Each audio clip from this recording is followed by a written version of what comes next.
eyes are on the Shiloach. Yes, there are missiles, there are rockets, but the eyes are on the Shiloach and in the Shiloach, looking at what us Jews are doing. Well, this Shabbat, as everyone knows, is Shabbat HaGadol.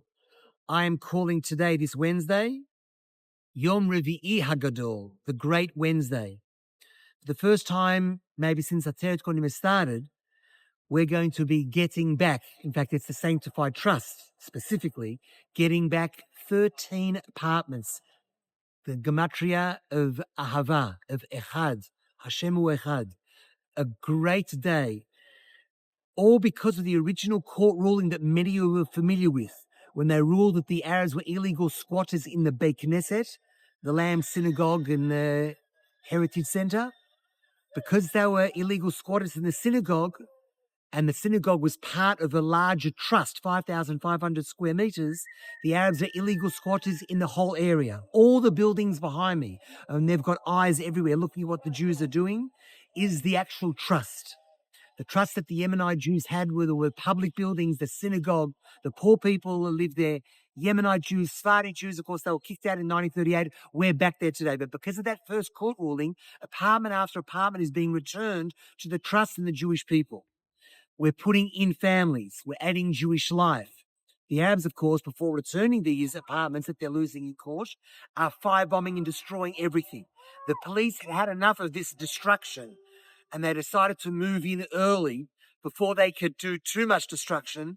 And on one day, they got permission to actually get 13 apartments in 2 or 3 buildings, literally under the Beit Knesset. A few hours ago, we can see the police that are still there, evicting the illegal Arab squatters from this trust.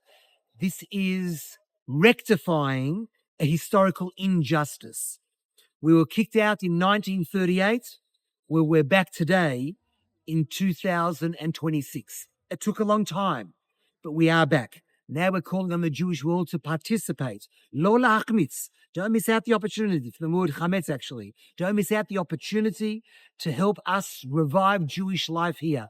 The whole world wants this. They want the old city, the area around. We're standing in their way. And these rockets landing all over Israel, at the core of everything is the El Aqsa flood. They want El Aqsa. We need to hold on to Yerushalayim, and today that is done by one way, the Yerushalayim Shel Mata, the earthly Jerusalem, by adding Jewish life, renovating, dedicating, whatever you like, each one of these places to add the Jewish families. That will happen hopefully over the next few weeks. But we have it back in our hands today, and we'll be taking away those eyes, painting some beautiful things on the facade of these buildings, and reminding the world that the eyes of Hashem are on his people from the beginning of the year to the end of the year. The eyes are coming down and the flags are going up. That's exactly what's happening. And we are, just to remind everyone, we're opposite the city of David, looking at the Rova, the old city, the Temple Mount. Location is phenomenal. One day this is going to be a jewel. It already is a jewel, but it just needs to be fixed up. There's a lot of work that needs to be done here, and God willing, it will be done. I want to thank all of those who helped with the entry operation. There's still a lot that needs to be done. There's plenty of renovation work. Please be involved. This is not a call. This is giving you an opportunity to be involved in something very special. Yerushalayim Shel Mata. And when that happens, then there'll be the Yerushalayim Shel Mala, Bahar HaBayit. Yishar Koach, Toda Rabba L'Am Yisrael. And there goes the eyes. טוב, זה קרוע. Yeah.